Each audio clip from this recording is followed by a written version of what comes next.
שאמרנו קודם. במקרה שלכם אני גם ראיתי היום את הסרטון ביוטיוב של שימור התחנה, ואני לא יודע אם ראיתם, אבל תיכנסו ליוטיוב, תראו את הסרטון. לאלה או לאלה מביא הרבה כבוד, באמת יישר כוח. באמת יישר כוח איתן. יחד עם זה יש ספר הפעלה. אנחנו הכנו תוכנית מפנה עם המשולש שמסביר את התוכנית בעצם, מדבר על הפרטים, על המספרים, על היעדים של 2012-2014, וכתבנו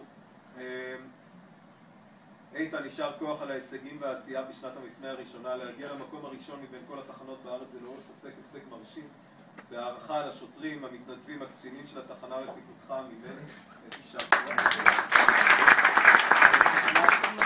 כרמיאל כתבתי, שאול, קבל את הערכתי הרבה על ההישגים של השוטרים, המתנדבים, הקצינים של תחנת כרמיאל ושל תחנת מעלות בשנת המפנה הראשונה הזו, היא ללא ספק תרומה משמעותית להצלחת הארגון כולו והערכה.